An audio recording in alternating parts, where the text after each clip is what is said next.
잠시 잠깐 우리 이 세상에 있을 때 우리가 영원히 이것에 거할 자가 아니라는 것을 깨닫게 하면서 차차의 지진과 기근과 요동하는 일들이 갈수록 더 이 세상이 빈번하고 흔드시는 그 하나님의 손길을 경험하면서 속히 이것을 떠나야겠구나. 내가 이곳에 영원하게 살 것처럼 살았던 내 인생의 그 안목을 하나님께 회개하면서 다시 눈을 들어 아버지가 계신 것을 바라보는 그 진정한 탕자가 아버지를 향하여서 내가 죽게 된 것, 내가 망하게 된 것을 깨닫고 아버지를 향하여 눈을 들어 고개를 돌려 아버지의 얼굴 구했던 그 탕자의 비유를 이제 우리 인생 가운데 깨닫게 하시는 시기인 줄 압니다. 하나님, 전 세계가 이렇게 팬데믹으로, 전쟁으로, 처처에 온갖 자연재해로, 그리고 인간의 죄성이 극에 달아서 모든 이들에게 사랑이 식고 모든 이들이 돈을 사랑하고 자기를 사랑하는 일이 이제는 따로 설명하지 않아도 내 영혼이 느끼고 이 모두가 다 알게 되는 이 시기에 우리가 눈을 들게 하소서. 우리가 진정으로 눈을 들어서 하나님이 무엇을 말씀하시는지, 비로소 아버지의 말씀하시는 음성을 들을 때가 이제 올 것이다. 바로 이때라. 아버지의 음성을 듣는 아들에 나타나게 하시고 들을 길을 열어주셔서 이제 아버지를 향하여 나아가는 하나님의 복된 귀한 은혜를 내려 주옵소서. 하나님, 감춰진 것들이 드러난 시기 오니 감춰진 것이 무엇인지를 우리 안에 하나님 알려주시고 또 사모하는 마음 주옵소서. 의탁받고 우리 주 예수 그리스도 이름으로 기도하옵나이다. 아멘. 시편에 보면 찬송 중에 거하시는, 이 무슨 말이냐면 찬송이라고 하는 것이 보호자가 임하는 통로며 그 문입니다. 그래서 여러분도 우리 마음이 이렇게 어두울 때 돼요. 그래서 어떻게 해요? 평소에 나에게 격려하셨고 위로하셨던 찬송이 있어요. 그 찬송을 내가 조용히 읊조려요. 가사가 기억이 안 나도 좋아요. 하나님, 나 이 찬양 좀 할 수 있도록 도와주세요. 이게 기도예요. 찬송을 하다 보면 어느샌가 내 안에 나를 막 짓눌렀고 나를 막 옥죄었던 것들이 이렇게 힘을 잃어요. 툭툭툭 끊어지듯이. 영적인 세계에서 끊어지게 하시는 강력한 두나미스 파워를 경험하시는 게 찬송입니다. 이게 찬송은 그냥 툭툭툭 끊어버려요. 뿌리를. 다윗은 늘 비파와 수금을 갖고 다녔어요. 하나님 그에게 주신 강력한 영적 무기가 뭐냐면 찬송이었어요. 여러분, 찬송이 박자 틀려도 괜찮아요. 그냥 내 영혼이 하나님 앞에서 찬양하는 거예요. 내가 의지하는 예수, 나의 사모하는 지, 나의 기도 미쁘신 주님께 응답하여 주시니, 미쁘신 나의 좋은 친구. 여러분, 이걸 여러분들이 놓치지 마세요. 찬송의 온일이 쫙 깔려요. 그 마음속에 있던 불안함, 두려움 싹 사라지고 얼굴이 밝아져요. 그 찬양이, 그 선율이 내 마음을 만지고 계셔야 돼요. 하나님 앞에 내 문이, 마음이 열리게, 그분이 운행하실 수 있도록. 그래서 그런 찬양을 여러분들이 늘 입에서 떠나지 않게 하시기 바랍니다. 내 안에 나를 이렇게 누르고 있는 게 있어요. 못 일어나게 하는 게 있어요. 그게 여러분 얼마나 견고한지 아십니까? 끊임없이 그게 나를 붙잡아요. 어떤 사건이, 또 어떤 이유 없는 뭔가가, 어둠이 나를 붙잡아요. 잘해서 못 일어납니다. 이거 성경에서 나오는 안진뱅이가 이 장애를 갖고 있다라는 차원에서 해석하시면 안 돼요. 모든 문둥병, 중풍병, 이거 다 장애 아닙니다. 주님 말씀하시는 게 뭐냐면 너의 근본적인 그 병이 있어. 성전으로 들어가야 되는데 못 들어가. 왜? 문둥병 때문에. 내 안에 뭔가 어둠이 날 끊임없이 날 썩어 문드러지게 해요. 막 안에서. 그리고 장애가 생겨요. 중풍병이 뭡니까? 내 마음은 원의로 돼. 나는 원하는 바 선은 행치 않고 원치 아니한 바 내가 악으로 치닫는 모습을 사도 바울은 로마서 7장에서 직면했다고 제가 늘 이 시간에 말씀을 드린 거예요. 그게 바로 중풍병자입니다. 오늘 찬양하는 것도 내가 스스로 못해요. 그래서 이렇게 기도하세요. 하나님, 나를 찬양할 수 있도록 도와주세요. 여러분 돕는 분이 여러분 안에 들어와 계시잖아요. 보혜사, 파라클로트스, 위로하시는, 돕는 분이라는 뜻이에요. 여러분 안에 들어와서 뭘 도와요? 내 영이 성전으로 들어갈 수 있도록, 아버지께 강할 수 있도록, 예수 부를 수 있도록. 그 성령의 사람이었던 다윗은 늘 그가 가지고 있는 강력한 무기가 뭐예요? 우울할 때나 두려울 때나 기쁠 때나 어떤 상황이 와도 사람에게 매여있는 자신을 보면서 다른 거 하지 않았어요. 골똘히 생각하면서 우울증 빠지지 않았어요. 그냥 이렇게 했어요. 이 찬양을 그 영혼이 올리는 거예요. 하나님 앞에. 나의 기도 들으사 내 신음소리를 들으시고 한 번도 거절하지 않으시고 나의 기도 응답하시는 미쁘신 나의 좋은 친구, 그 친구 한 사람만 있으면 우리는 이 세상 살아갑니다. 동행이라고 합니다. 성령님 찬양할 수 있도록 도와주옵소서. 내가 의지하는, 내가 의지하는 예수, 나의 사모하는, 나의 사모하는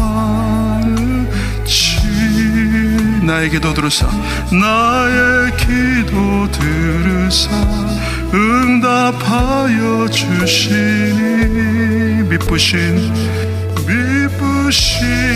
나의 좋은 친구, 내가 의지하는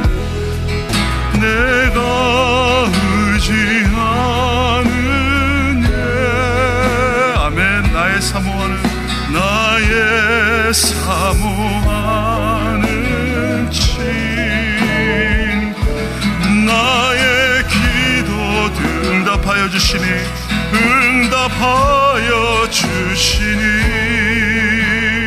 미쁘신 나의 좋은 친구.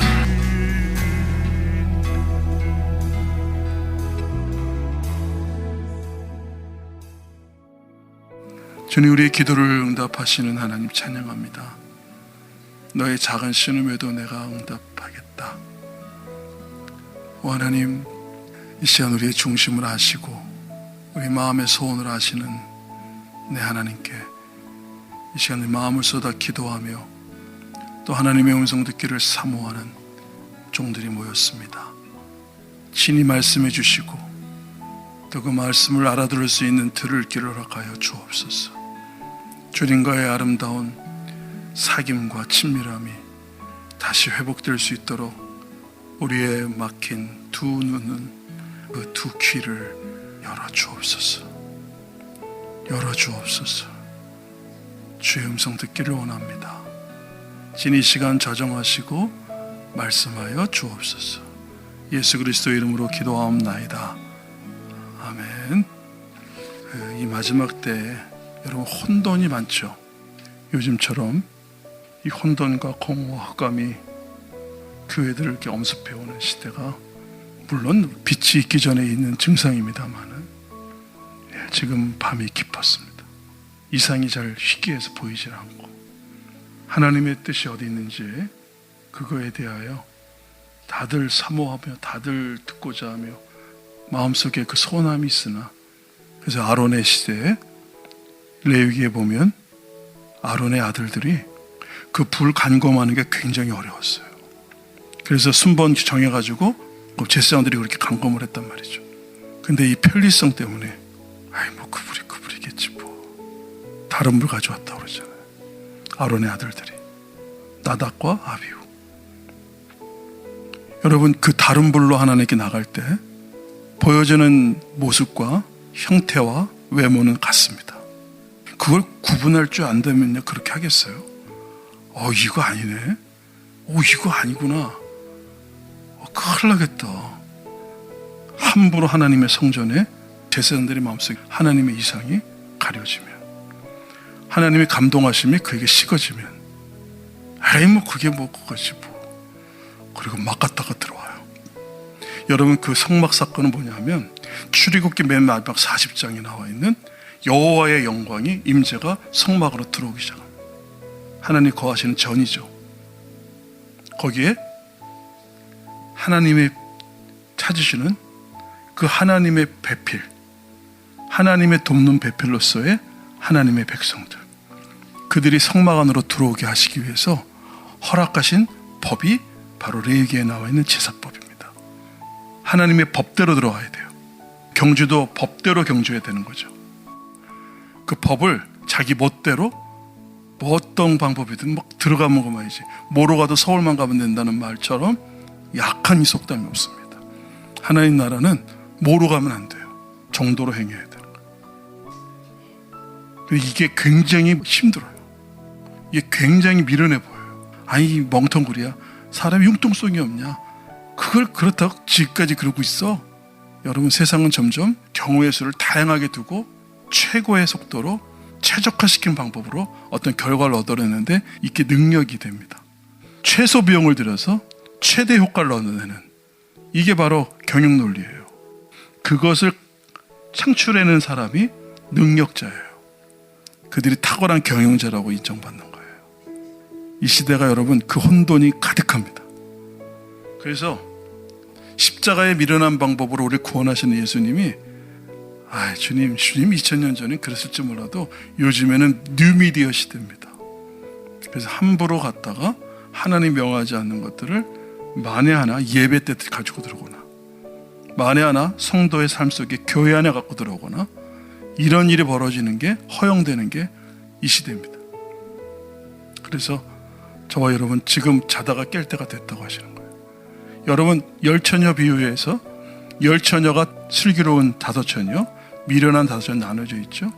자, 근데 25장에 보면 그들이 신랑이 더디움으로 다 졸며 잘세예요. 지혜로운 처녀들이 깨어있다는 얘기 안 합니다. 신랑이 더디온다 그러죠. 예, 주님이 비유에다가 얘기를 다 해놓으셨어요. 더디올 거야. 너희가 생각하는 그 시간에 안 와. 그때 너희들이 다 긴장하고 있을 거니까. 그런데 그분은 다 잠들 때 오신다는 거예요. 우리가 다 잠들어 있을 때까지 기다리시는 것 같아요. 성경에서는 마르다와 마리아가 나사로가 병이 났으므로 빨리 와서 좀 어떻게 해주세요 그랬는데, 예수님 어떻게 하세요? 그들의 생각에 더디해요. 이러다 죽겠다, 이러다가 어떻게 되겠다, 심각한 상황이 올 수 있겠다 할 때까지 기다리시다가 그 나사로가 죽으며 오시는 거예요. 죽은 지 며칠 됐죠? 여러분, 그때 주님 오시는 거예요. 그때 마르다와 마리아의 눈빛이 어땠을까요? 우리한테 이러면 안 되는 거 아닌가요? 주님은 그 타이밍을 일부러 우리가 생각하는 시간에 그 일을 벌리질 않으시더라고요. 다 졸며 잘세, 5이 나누는데 이 5과 5이 차이점이 뭘까요? 마르다와 마리아의 차이가 나오고, 열처녀 중에 5처녀와 5처녀가 나뉩니다. 나뉜다는 것에 주목을 하셔야 돼요. 마르다와 마리아는요 달라요. 같은 자매인데. 그래서 마르다가 무슨 뜻이에요? 주인이라는 뜻이에요. 주인, 집주인. 나중에 예수님이 베다니로 오시면 항상 그 마르다와 마리아와 나사로 집에 거하셨거든요. 여러분 기억하시죠? 마르다와 마리아 중에 반응이 나오죠. 그 반응을 가지고 예수님을 이렇게 구분시켜 놓으세요. 자, 오늘 무슨 말씀을 할 거냐면 로마서 말씀 좀 잠깐 볼 겁니다. 로마서 2장 말씀. 여러분 구분하셔야 돼요. 지금 혼돈의 시대, 여러분 이 시대 하나님은 나누십니다. 계속 내 백성아 거기에 참여하지 말고 거기서 나오라. 계시록 18장에 나와 있는 내 백성아, 거기에 참여하지 말고 나와라. Come out. 나와라 나의 백성들아. 네. 로마서 2장 말씀 6절부터 볼까요? 6절. 로마서 2장 6절. 성령님이 여러분과 저에게 말씀하시기를 기도합니다. 2장 6절. 자, 11절까지 한번 보겠습니다.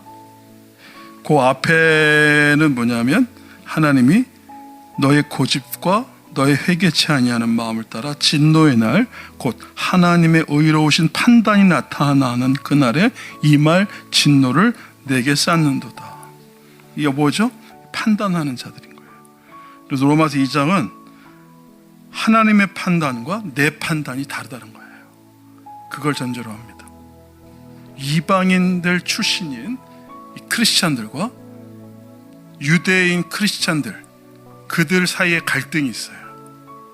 로마서를 쓰는 배경에는 뒤에는 이방인 크리스찬들과 유대인 크리스찬들의 충돌이 있었던 거예요. 그걸 배경으로 로마서가 시작이 되는 겁니다. 그래서 여기는 뭐가 나오느냐? 복음에 대한 것이 정확하게 소개가 돼서 로마서는 마치 작은 성경, 축소판입니다. 그런데 거기에 2장에 그러니까 함부로 판단하지 마라, 그러면서 말하는 것이 오늘 6절입니다. 6절부터 우리 11절까지 자, 합독하겠습니다. 시작. 하나님께서 각 사람에게 행한 대로 보응하시되 참고 선을 행하여 영광과 존귀와 썩지 아니함을 구하는 자에게는 영생으로 하시고, 오직 당을 지어 진리를 좇지 아니하고 불의를 좇는 자는 노와 분으로 하시리라. 악을 행하는 각 사람의 영에게 환난과 공고가 있으리니 첫째는 유대인에게요 또한 헬라인에게며, 선을 행하는 각 사람에게는 영광과 존귀와 평강이 있으리니 첫째는 유대인에게요 또한 헬라인에게라. 이는 하나님께서 외모로 사람을 취하지 아니하심이라다.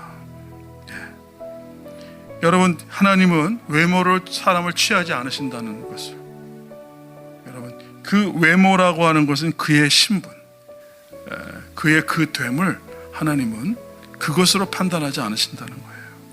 8절 다 같이 한번 8절 말씀 한 번만 더 봉독합시다. 시작.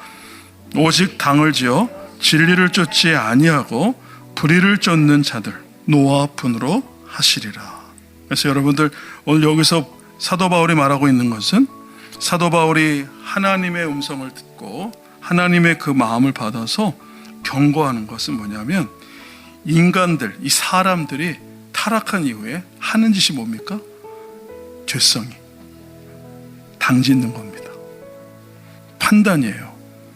그래서 이 당짓는 것은 하나님이 선포하세요. 나는 외모로 판단하지 않는 하나님이다. 그러면서 너희들이 그 외모로서 너희 인간들, 죄를 가지고 있는 인간들이 하나님 앞에 나올 때 그 외모로서 하나님께 나와 판단하는 자들은 하나님 어떻게 한다고 그랬어요?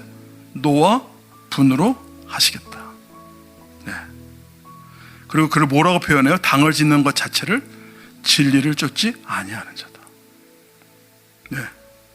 그래서 여러분 이 당짓기에 대한 경고를 사도 바울이 그 당짓는 것을 딱 한마디로 끝내버려요. 하나님은 사람을 외모로 취하지 않으신다. 네. 그래서 이 땅의 모든 이 세상, 이 원죄를 가진 자들은, 원죄를 가진 선악과를, 선과 악을 구별하는 열매를 따먹은 이 후손들은요, 뭐 하냐면 계속 판단합니다. 자기들 기준으로 판단하는 거예요. 여러분, 선과 악을 나누는 것은 기준점이 누구여야 돼요? 하나님이셔야 돼요. 근데 이 마귀의 어떤 도전이 뭐였어요? 네가 이것을 먹으면 눈이 밝아져서 하나님 된다 그랬어요. 여러분, 인간의 죄성이 뭔지 아세요?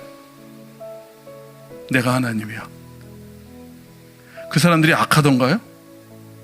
대부분 법 없이 사는 사람들이 그런 얘기를 해요. 예수는 너나 믿어라.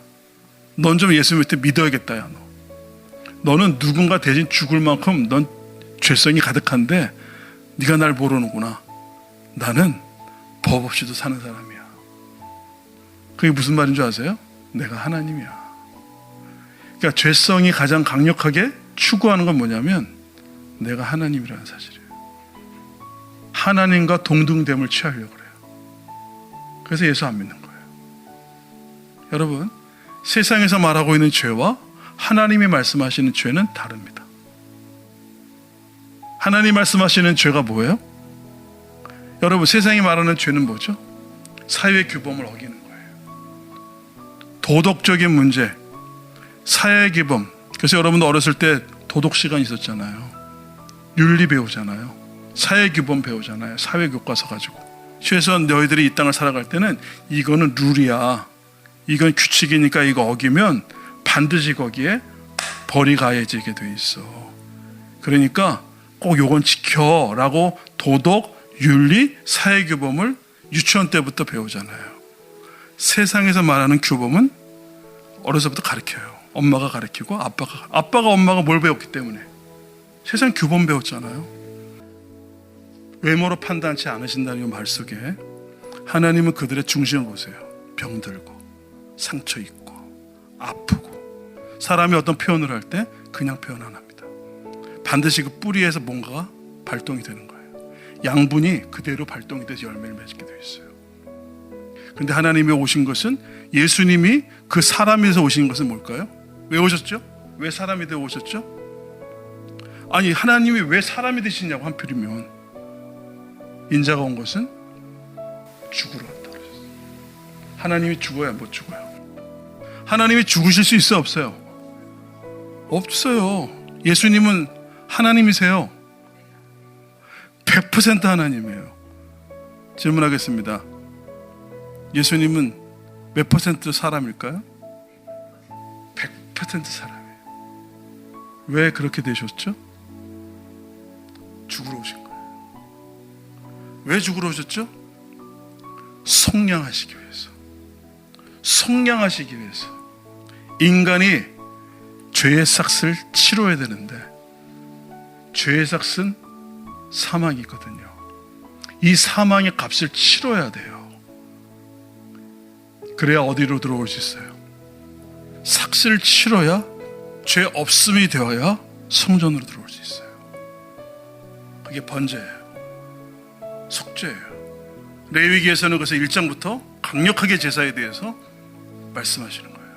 레위기가 어렵다고요? 어렵죠. 흔한 표현이 아니니까. 근데 출애굽기와 연결된 레위기는 기가 막힌 장이에요. 비로소 문을 열어주신 거예요. 이렇게 해서 성막으로 들어와. 더 나아가 지성소로 들어와. 너와 내가 거기서 만나자. 하나님은 우리를 대면하기 원하신답니다. 너와 내가 만나기 원해. 얼굴과 얼굴을 대고 만나. 너는 나의 배필이잖아. 돕는 배필. 하나님은 우리가 없으면 마치 완전하지 않은 분처럼 얘기해요. 완전하신 하나님이. 조금도 어떤 도움이 필요 없는 분이 우리를 지어놓으시고는 네가 나의 돕는 배필이다. 네가 내 얼굴을 구할 때 하나님이 하나님이심을 하나님이 영광 받으시는 거예요. 여러분의 기도가 그분의 얼굴을 구하는 기도가 될 때 하나님은 기뻐하십니다. 너희가 내 얼굴을 찾으라 하시기로 내가 하나님의 얼굴을 구합니다. 이게 다윗 아닙니까? 지난 강화훈련원에서 그 말씀 전하라고 하시는 거예요. 북녘 땅에 지금 가리워져 있고 감춰져 있는 하나님의 얼굴이, 저는 북녘을 바라보면서 마음이 그냥 먹먹해져요. 근데 나도 이게 뭐지? 근데 하나님 그러는 거예요. 거기에 내 얼굴이 감춰져 있다. 하나님의 영광이 가리워졌다. 왜 가리웠다 그랬어요? 신명기 31장에 너와 내 사이에 죄악이 있다는 거예요. 너희가 우상에게 절했기 때문이라는 거죠. 나 외에는 다른 신을 내 앞에 두지 말라고 했던, 하나님이 친필로 써주셨던, 하나님이 유독히 친필로 써줬던 그 글이 출애굽기 20장에 나오는 말씀 아닙니까? 그 말씀은 대신 종을 통하여 새기지 않게 하셨어요. 내가 친히 써주마. 그게 무슨 말입니까? 그게 바로 신의 산 사건이에요. 하나님의 임재가 가려져 있고, 그들이 와서 하나님 앞에 어린 양의 핏값으로 애굽에서 나와 홍해를 건너게 하시고, 하나님이 그들을 신의 산까지 데리고 오셔서는 거기서 하나님이 언약식을 하십니다. 그런데 그들은 그 밑에서 뭐 합니까? 금송아지 섬기잖아요. 그들은 뭐라고 얘기했을 것 같아요? 이는 우리의 하나님이다, 여호와다. 헌화하면서 거기서 그들이 예배를 드렸다니까요. 우리를 위하여 하나님을 내라 그랬거든요. 모세가 더디 내려오니까, 항상 더디 내려오는 것 때문에 일이 터지는 거예요. 여러분, 은사 중에 가장 귀한 은사가 뭔지 아세요? 기다림의 은사입니다. 사랑이 변질되지 않으면 기다림이 식지 않아요. 여러분, 왜 변질되는 줄 아세요? 더디 내려옴으로 견디다 못해가지고 단데 눈 돌리는 거예요. 가장 큰 은사를 여러분들이 하나님께 허락받기를 예수님으로 축원합니다.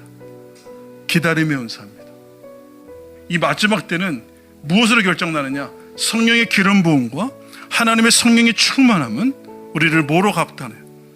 다시 오실 주님을 여전히 변함없이 더 사모함으로 기다립니다. 내 안에 소망이 없게 되고 헐벗게 되고 눈이 멀었고, 라오디게아 교회가 바로 그거예요. 내가 죽게 된 것을 비로소 성령님 나를 알게 하세요. 혼돈과 내 안에 있는 공허와 내 안에 있는 그 흑암들을 성령님이 깨닫게 하세요. 성령님은요, 어둠을 드러내시는 분이에요. 성령님은 우리의 죄를 이렇게 보여주시는 분이에요. 깨닫게 하시는 분이에요. 오호라 하고 나와야 돼요. 그래서 성령이 충만하잖아요. 성령이 충만하면 자꾸 우리는 은사로만 가는데, 그거 은사로만 하시면 안 돼요. 여러분 안에 있는 성령님은 진정으로 우리를 성전 삼아 예수 그리스도로 말미암게 하시고 아버지의 거룩하신 집으로 우리를 인도하시는 분이 성령님이에요. 너의 힘으로 안 된다는 거예요. 너의 그 헐벗음과 너의 죽게 된 것, 너의 누추함과 너의 그 안진뱅이 됨과 그 눈먼 것들과 너의 귀가 먹은 것들과 너의 그 문둥병, 중풍병자 된 그 모습을, 실상을 보여주시고 우린 뭐라는 거예요? 기다리는 거예요. 구원은 내가 찾아가는 거 아니에요. 구원은 그분이 나를 찾아오시는 거예요. 잃어버린 당신의 소유, 당신의 백성, 당신의 신부들을 찾아가십니다.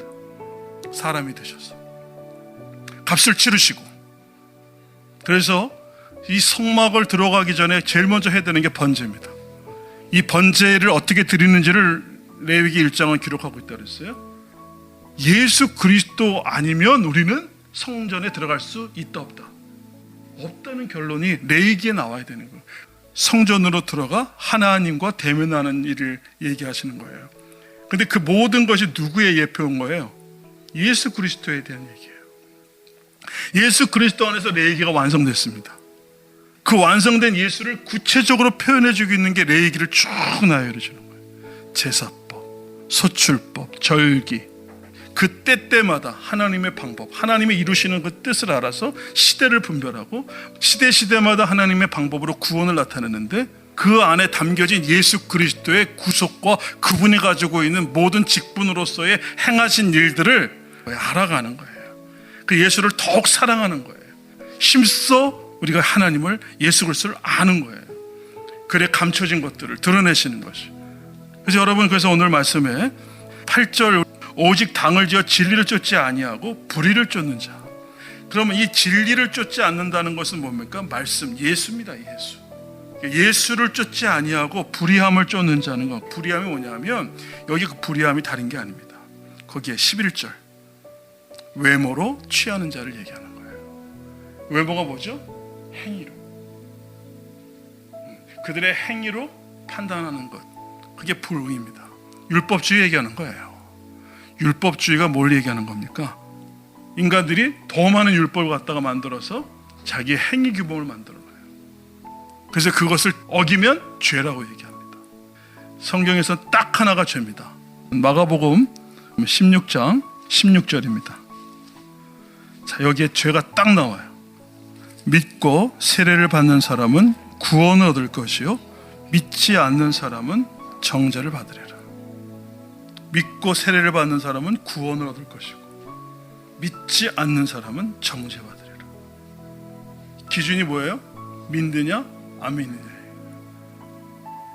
이게 세상 법으로 통해 안 통해요? 안 통하죠. 하나님 나라 법은요, 믿으면 구원이고 믿지 아니하면 정죄입니다. 네. 뭘 믿어야 돼요? 예수께서 주요 그리스도인 것을 믿는 거예요. 예수께서 나를 위해서 속죄하신 나의 구세주라는 것을 믿는 거예요. 나를 위해서 죽으시고, 나를 위해서 부활하시고, 나를 위해서 승천하시고, 나를 위해서 다시 오실 주님을 믿는 거예요. 근데 그걸 안 믿어요. 그러면 죄인이라는 거예요. 저 사람은 진짜 법 없이도 살 사람이야. 이런 말 듣는 사람들 있죠. 평생 외투 한 벌에 집신 하나 신고 다니는 유명한 스님들, 그분들이요, 이 죄에 걸리면 그냥 지옥이에요. 하나님 눈이 그렇다니까요. 하나님께서 바라보시는 그 눈으로 여러분들은 보셔야 되는 거예요. 함부로 그가 죄를 졌다고 해서 하나님의 그 불의하다는 말을 쓰면 안 돼요. 그 죄는 숨겼느냐 들통났느냐의 차이라고 했어요. 하나님은 모든 일을 바라볼 때 죄인으로 봅니다. 숨겨 있을 뿐이에요. 근데 하나님이 복을 준 자들은 죄를 드러내십니다. 수술하는 마치 의사처럼 그 환부를 드러내요. 그 모든 죄의 근원들을 끄집어내고 절단시키고 끊고, 이게 뭐예요? 그게 번제예요. 각 마디마디마다 다 마디마디마다 끊는 거예요. 죄를 다 끊어내는 거예요. 하나님이 사랑하는 자를 향하여서 행하시는 죄를 끊어내시는 거예요. 죄를 태워버리시는 거예요. 그리고 하나님 흠양하세요. 그 하나님과 관계가 끊어진 인생들을, 그 죄로 말미암아 그 끊어진 인생들을 죄값을 치르시면서 내 백성을 끊었던, 내 자녀를 끊어냈던, 나와 멀게 했던, 나와 관계를 끊어냈던 이 죄를 없이 하시는, 그게 제사예요. 그게 예수 그리스도의 십자가고. 기뻐하십시오. 여러분 레위기 다 몰라도 올라가요. 주님 부르시면. 왜? 이루신 그 예수님을 믿으니까. 그러니까 그 기쁨을 가지고 주님을 맞이할 준비하세요. 여러분의 그 인생 가운데 만나는 모든 분들 가운데 여러분 저 사람은 용서 못하는 사람이 있고 저 사람은 용납하기 어려운 사람이 있고 그러는 분이 있습니까? 여러분 예수님을 힘써하십시오. 그러면 그는 여러분의 눈으로 보면 끝이 없어요. 하나님의 눈으로 보면 그는 덮어줄 자예요. 내가 덮임받았듯이, 내가 그리스도 안에서 덮임받았듯이 하나님이 그를 덮어주라는 거예요. 이 덮어주다는 이 말씀이 성경에서는 계속 나옵니다. 창세기 1장부터 나와요. 자, 하나님의 신이 수면에 운행하시느니라. 여러분 수면에 운행하시다고는 이 말 속에 나와 있는 것이 뭐예요? 그 운행하다는 것, 그 말 속에 담겨진 그 의미가 뭐냐면 가려주다예요. 덮어주는 거예요. 운행하시는 게 덮어주는 거예요. 무엇을? 흑암과 혼돈과 공허함을 덮으세요. 물이 바다 뭐와 같이? 물이 바다를 덮다고 나와요. 바다가 뭐죠? 귀신의 처소죠. 다시는 바다가 있어요, 없어요? 새하늘과 새 땅에 없어요. 귀신이 거할 곳이 없어요. 그거 뭐예요? 물이 덮어버린 거예요. 여러분들이 그 예수 그리스도 안에서 덮인 바 된 자가 예수님의 이름으로 덮으시는 기도를 하시기 바라요. 외모로 판단하지 않고 오늘 진리는, 오늘 예수 그리스도는 너희를, 죄 가운데 있는 너희 인생들을 어땠다는 거예요? 누구든지, 야만이든 헬라인이든 유대인이든 누구든지 할 것 없이, 그 외모가 어떻든 상관없이, 높은 자 낮은 자 없이, 병든 자 건강한 자 없이 하나님은 그 누구도 예외 없이 덮으신다는 겁니다. 근데 누가 덮임 받으러 와요? 대부분 죄가 드러난 자가 덮임 받으러 주님을 사모하고 기다려요. 병든 자가 주님을 찾아요. 죽게 된 걸 안 사람들이 그 생명을 구한다고. 흑암 속에 있는 자들이 깨닫게 된 그 사람들이 뭘? 빛을 찾아요. 혼돈 속에 있는 자들에게 하나님의 진리가, 그 하나님의 질서가 들어와 버려요. 그 공허함 속에 내가 아무것도 없는 것, 난 내 인생은 무적인 것 같은 텅 비어 있습니다. 내 안에 공허함이 있습니다. 그럴 때 충만하신 생명이 그 안에 확 들어와 버리시면 공허는 끝나는 거예요. 흑암이라고 하는 것, 어둠이라고 하는 건 존재가 있다 없다? 어둠이라는 존재는 있어 없어요? 없어요.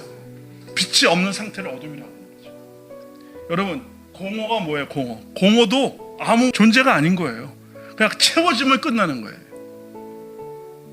채워지지 않은 상태를 공허라고 하는 거예요.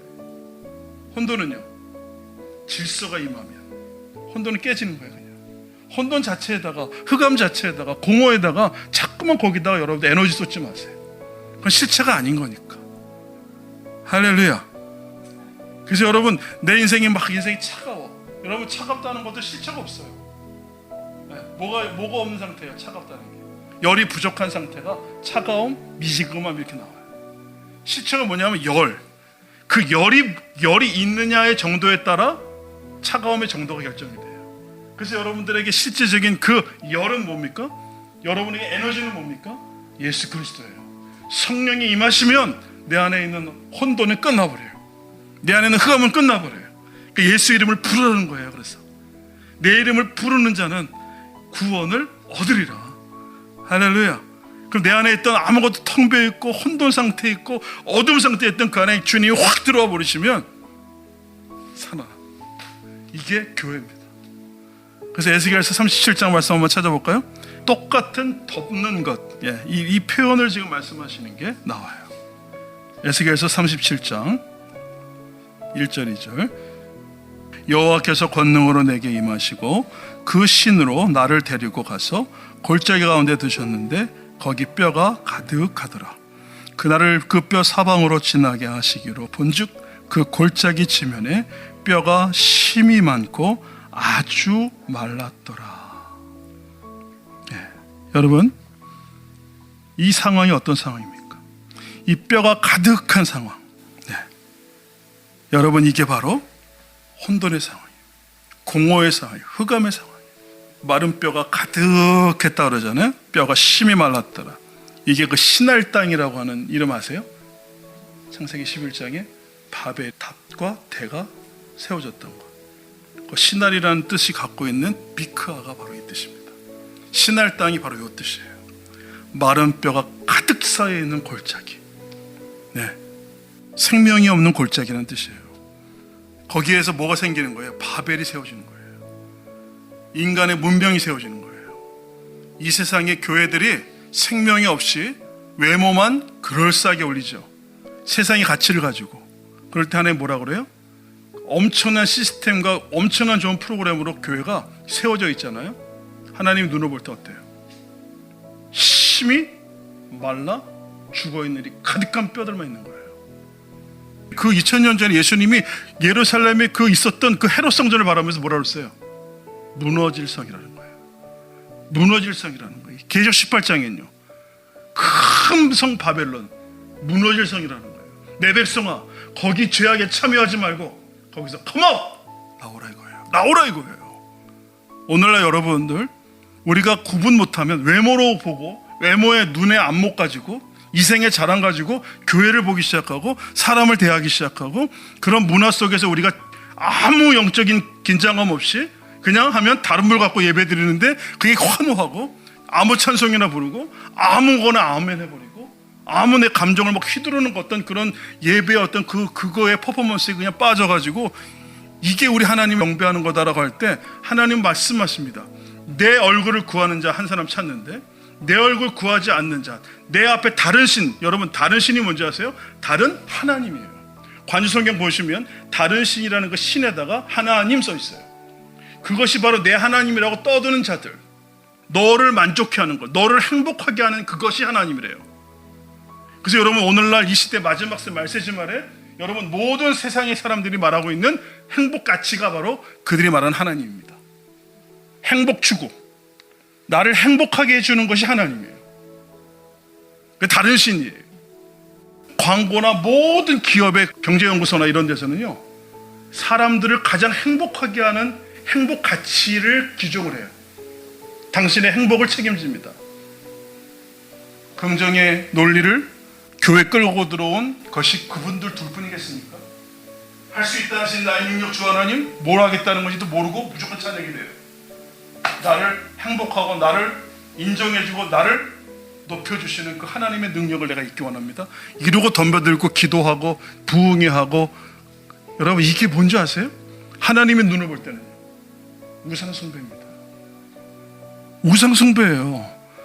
이게 기도가 이게 올라가 버리면 이걸 가지고 하나님 진노해가지고 성전문 닫아버리신다니까요. 그 이스라엘 백성들이 메시아를 기다렸는데 불구하고 그들이 눈에 보이는 성전, 그 헤롯 성전, 으리으리한 걸 40년 넘게 지었던 그 으리한 성전이 그들의 프라우드였잖아요, 유대인들의.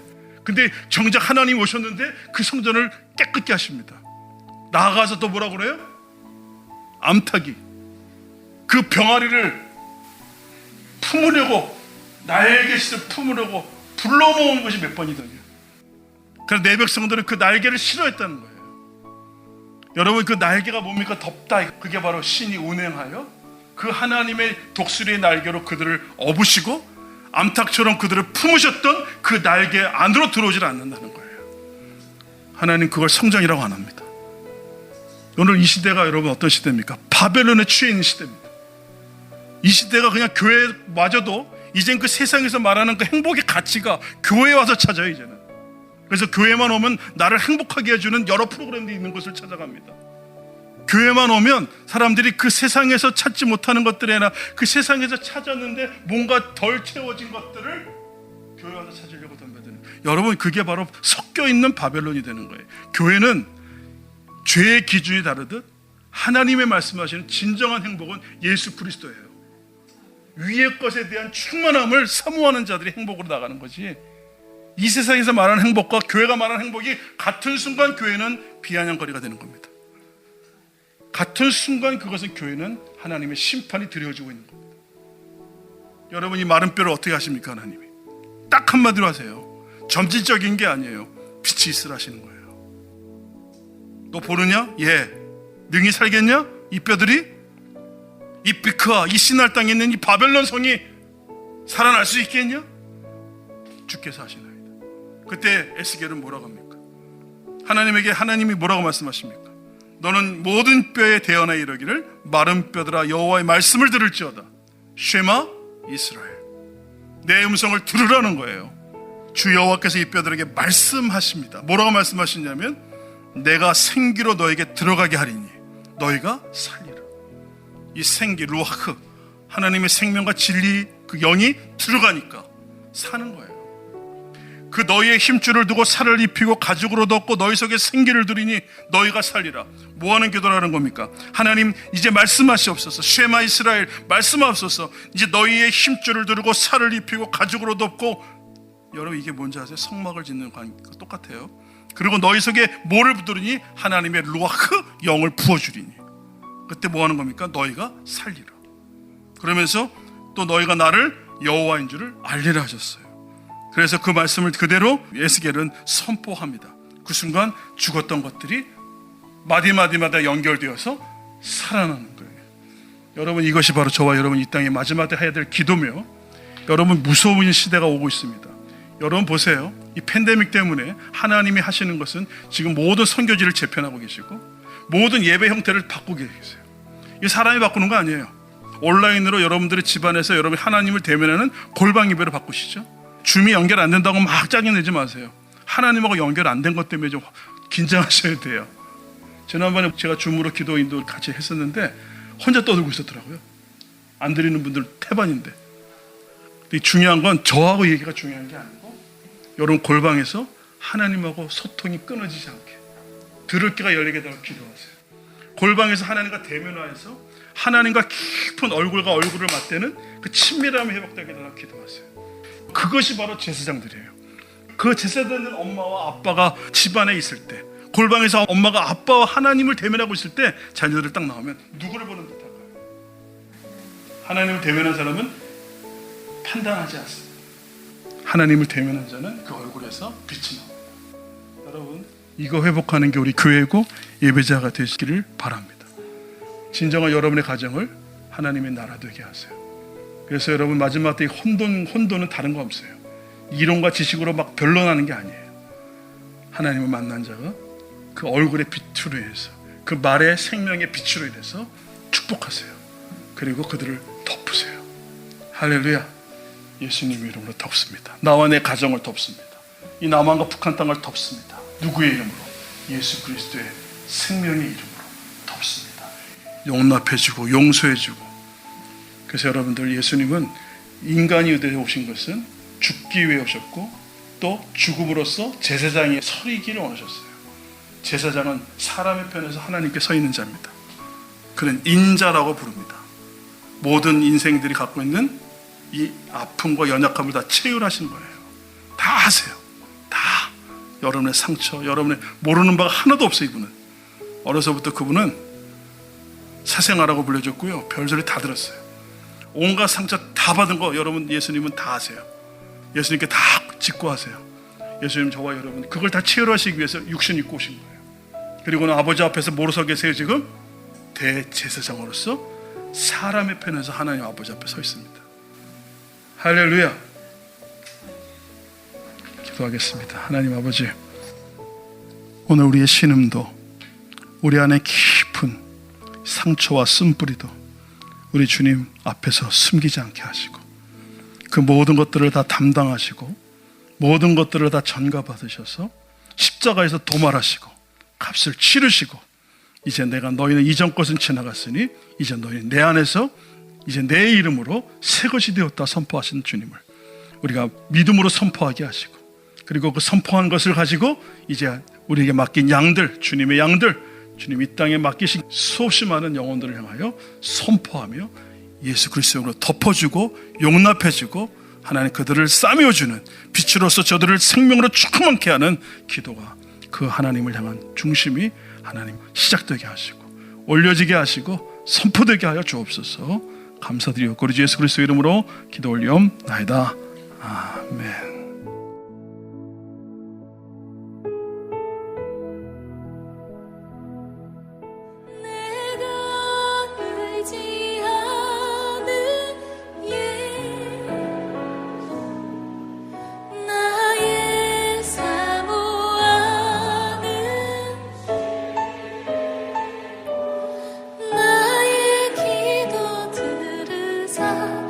응답하여 주시니 미쁘신